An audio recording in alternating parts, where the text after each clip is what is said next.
todo mundo falando da Parashá com o Rabino Roni Hadid e eu, Meir Kalmus. A gente está na Parashat Ekev e se aproximando do mês de Elul. Mês de Elul é o mês da Tshuvah, do perdão no judaísmo. São 30 dias que se faz Tshuvah. Vários costumes vêm despertar o judeu para fazer Tshuvah. Entre eles, se começa a tocar o shofar no começo do Chodesh Elul todas as manhãs. A gente tem do lado de casa tem um Bet HaKnesset Sfaradi do Rav Mordechai Eliyahu. A turma lá acorda às 5 horas da manhã e eles começa cedo. O dia começa cedo junto com eles, né? Você começa os shofarot começam de manhã cedo já. Quando a ideia é essa, que a pessoa se desperte para fazer tshuvah. Por que esses 30 dias foram escolhidos como dias de tshuvah? Isso tem explicação na nossa parashá, com a cronologia que é trazida aqui, que na verdade Moshe Rabbeinu subiu ao Monte Sinai 3 vezes. A primeira vez ele subiu em Vav Sivan, quando ele recebeu a Torá, né? Para receber a Torá. Ele baixou no dia 17 de Tammuz, Shiva Asar Betamuz, que foi o último jejum que a gente jejuou há algumas semanas atrás. Que comemora a quebra das tábuas. Comemora, né? Ele chegou e viu que o povo de Israel estava fazendo idolatria com o bezerro, quebrou as tábuas e sobe mais uma vez para 40 dias de novo. Esses 40 dias, então, terminam começamos no dia 17 de Tammuz, em Elul. Em Elul ele sobe realmente, ele desce em Yom Kippur, no dia do perdão. Calma, primeiro ele subiu 3 vezes. 3 vezes. Na primeira vez, 17 de... Ele subiu em Vav de Nissan e desce em Shiva Asar Betamuz. Quebrou as tábuas, subiu de novo no dia 17 de Tammuz, ficou mais 40 dias, desceu em Elul, Aleph Elul. E aí ele subiu de novo para pedir realmente uma redenção final do povo e receber as segundas tábuas da lei. E ele desce em Yom Kippur. E por isso que Yom Kippur virou então o dia do grande perdão.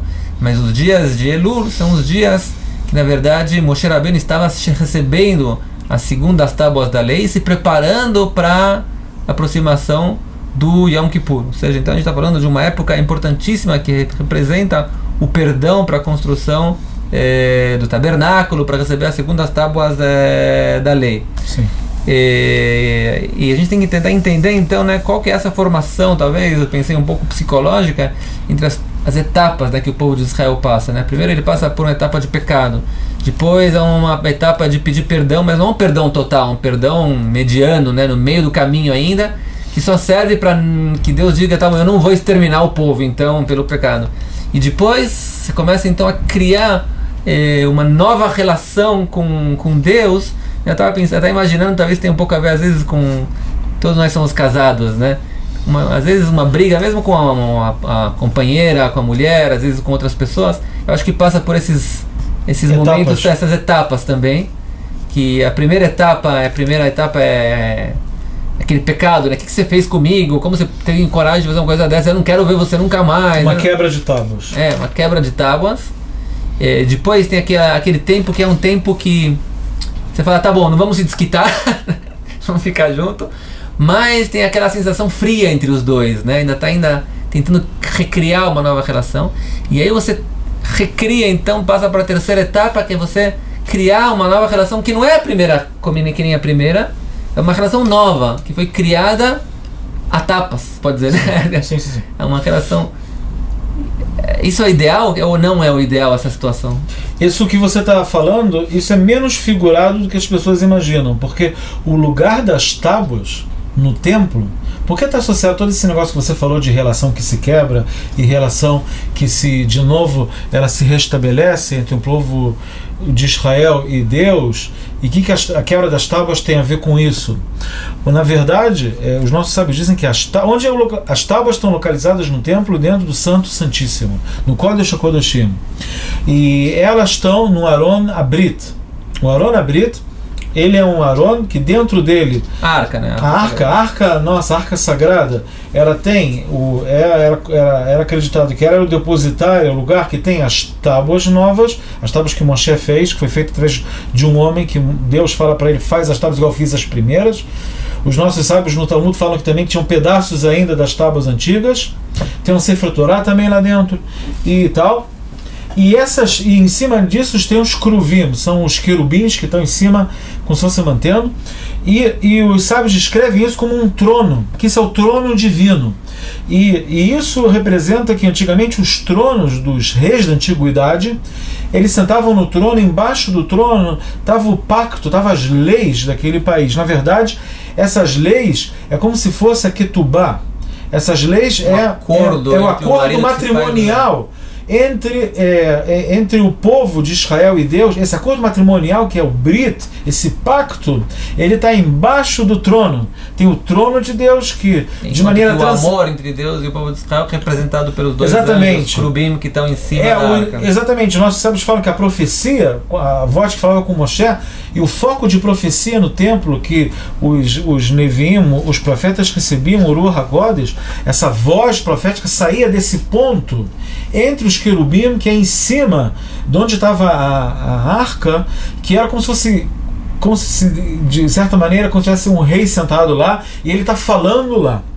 Então é desse lugar que sai, esse é o foco da profecia no templo, e ele está em cima do pacto, quer dizer, o pacto que representa o pacto entre o povo de Israel está embaixo do trono divino. Então quando quebrou o pacto teve que ser de novo ressedimentado pelas tábuas novas. Talvez essa ideia, então, que é interessante, né? Que você vê, na verdade, a gente podia dizer, então, bom, as primeiras tábuas da lei que foram quebradas, que representam o divino. Representam o divino, mas representam também, como se diz, a grande discussão que teve, né? A grande quebra, o grande pecado, a grande separação do povo de Israel com Deus.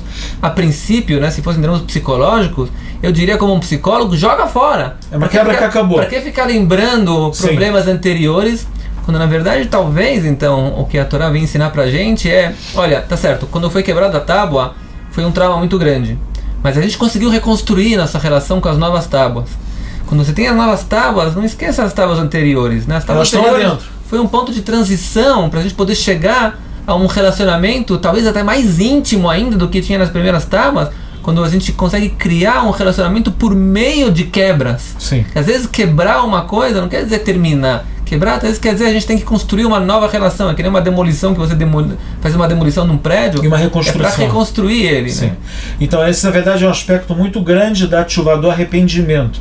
Que o arrependimento, em muitas teologias, que o homem volta, mas não é mais a mesma coisa, porque já aconteceu isso, e agora ele já saiu do caminho dele. Então quando é uma volta posterior. É uma coisa que já perdeu um pouco a legitimidade e a pureza natural. E como que dizer, é melhor esquecer o passado. Ok, vamos botar panos, como você fala, toalhas, panos, e botar debaixo da mesa, e vamos tentar esquecer, ou vamos fazer uma atracar, como você fala, vamos botar isso de maneira que a gente não vai pensar nisso, uma dissonância, e não vamos pensar. E os dois vêm dizer, não, você vai fazer esse arrependimento, está presente, as tábuas quebradas estão lá dentro. E a gente está recriando essa relação, e o Yom Kippur é aquele dia do branco, que está tudo da pureza, que mostra que mesmo que você for reconstruída, ela ainda tem, você volta àquela pureza inicial que tinha. Não é mais uma pureza de ingenuidade como tinha antes, porque você estava, igual que falam que esse processo da alma no mundo, que a alma desce do mundo, ela está no paraíso, e ela é ingênua, ela desce para o mundo, ela perde a ingenuidade dela, mas ela tem que conseguir voltar para o paraíso. Quando ela volta para o paraíso, ela já não é mais aquela ingênua que depois já perdeu a ingenuidade no mundo, ela volta, igual uma volta que tem da tchuvá, do arrependimento da pessoa, é você voltar, você já não é aquele ser ingênuo, imaculado que você era no início, você já desceu, aconteceu algumas coisas na tua vida, mas existe a possibilidade de você voltar. Você pode voltar ao que você estava antes, ou até mais, você pode voltar mais, que sempre mostram o desenho do cara que está com uma bicicleta e tem um vale assim, e você desce de bicicleta. Para você conseguir subir do ponto que você está, a inércia não vai deixar você voltar ao mesmo ponto que você estava. Você tem que pedalar um pouco, e aí você vai conseguir subir de novo para o ponto, e talvez você vai subir até mais do que você estava, porque agora a tua pureza já não é mais resultado de uma ingenuidade natural que você tinha, numa inocência que foi embora. Esse trabalho duro, e você volta essa tua inocência mais numa coisa mais maturada. Isso é interessante, isso é bonito na questão que segundo as tábuas elas foram feitas Maseh de Adam. Deus fala para Moshe criar elas. É um movimento que não é de cima para baixo, não é que Deus está dando agora essa tábua, e o povo está recebendo e tal. Depois teve uma quebra, depois teve toda essa crise que você falou.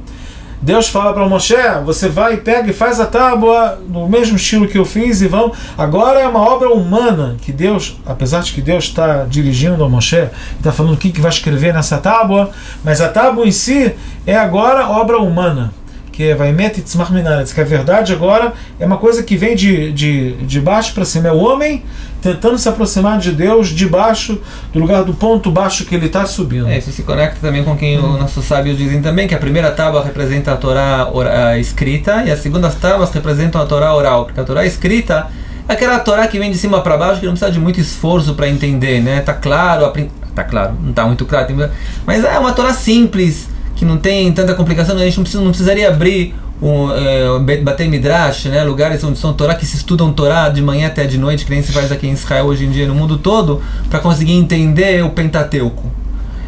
Mas a Torá oral é uma Torá que é dura para se estudar, tem que entender, e tem discussões, e tem detalhes sem fim, e tem svarot, e tem ideias, e tem... O esforço humano. O esforço também é muito grande, que às vezes vem do homem, na verdade, foi criado, mais uma vez, pela quebra das primeiras leis, como quem dizendo, agora tem que ter um esforço muito grande teu, para você voltar a Deus, né? Conseguir voltar a Deus com teu esforço, e não com a iluminação só, que Deus sobe de cima para baixo. Talvez se conecta também com o que a gente falou semana passada do Shema Israel.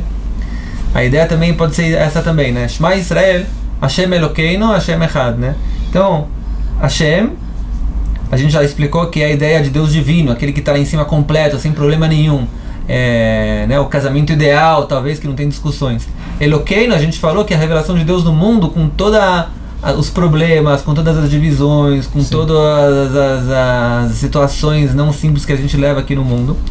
E vem Deus e diz, não, Hashem Echad, Hashem, quer dizer, volta, o nome de Deus está entre os dois, né? Hashem, Deus ideal, Elokeinu, que são a descida, e Hashem, que é o Deus ideal que a gente começou no começo ainda, errado. Tudo isso você pode juntar num pacote, um movimento só, num movimento para você poder, no final das contas, se unir a Deus, junto com tudo, junto com a primeira situação, a tua quebra, o teu esforço, a tua força para voltar no ponto inicial onde você estava antes, que é a ideia da tshuva, de arrependimento que a gente falou. Tudo isso vai levar você, no final das contas, a um trabalho só conjunto para com Deus. Eu estou pensando aqui do lado do que a gente está falando, isso tem muito a ver às vezes com a mentalidade brasileira, que a mentalidade brasileira às vezes fala, agora eu já quebrei, agora eu já estraguei tudo mesmo, já não tem como voltar atrás, e agora eu já caí para esse nível, e vem todo esse movimento que está falando, que é uma parábola, na verdade, que a pessoa fala, agora eu caí, agora o caminho é só para ladeira abaixo. No máximo vou conseguir me segurar, eu não tenho mais como subir no ponto alto que eu estava, em qualquer coisa que a pessoa pode pensar. E vem esse movimento falar, não, é uma parábola, você desce, e teve essas quebras, teve essas crises, e teve todas essas depreciações que aconteceram, mas não é o final do movimento. O movimento é você subir de novo, você se reconstruir, você se realinhar, e voltar para esse nome de Deus que você falou, que esse nome é elevado. Veja a unidade, né? Você tem que ver a unidade, não só... Isso é uma grande tikvah, é uma grande esperança para a pessoa e uma grande responsabilidade, que ele não pode falar, agora já estraguei tudo mesmo, já não tem como voltar atrás, não dá para, como fala, não dá para voltar a roda para trás agora. Não, a roda não é para voltar para trás, ela é para ir para frente, mas ela vai subir e ela vai de novo chegar a um ponto que é um ponto de valorização, talvez até mais alto do que você estava no início, antes de toda essa crise, antes de toda essa quebra das leis que estavam. Posso completar também, é um famoso, mas acho que uma parte dos nossos ouvintes não conhecem. É o famoso exemplo, né, que o Rabbi Israel Salanter, se não me engano, contam que ele estava andando uma noite e de repente estava tudo escuro e ele viu uma casinha com uma velhinha iluminando, ele entrou dentro e viu um sapateiro às 1 da manhã consertando sapato. Com o final da vela. Com o final da vela. Ele falou para ele, 1 da manhã você conserta sapato? Você não vai dormir? Ele falou, olha, enquanto a vela está acesa, eu conserto o sapato. Quando ela apaga, eu vou dormir. Mas enquanto ela está acesa, eu posso consertar ainda. Ele falou, veja que ideia espiritual tem atrás disso, na verdade, né? A alma do judeu é a vela que está acesa. Enquanto a vela está acesa, judeu e não judeu, enquanto a vela está acesa, você pode consertar ainda, pode fazer o conserto ainda e fazer, que nem você falou, o movimento atrás e continuar adiante, então. Enquanto a gente está nesse mundo ainda tem o que consertar. Ok. tem que consertar e somos obrigados a consertar, porque se Deus nos colocou mais um dia no mundo, quer dizer que tem ainda trabalho, ainda tem o que fazer ainda. Então, se Deus quiser que a gente possa consertar tudo que tem que ser consertado, com redenção final do povo de Israel. Shabbat Shalom. Shabbat Shalom.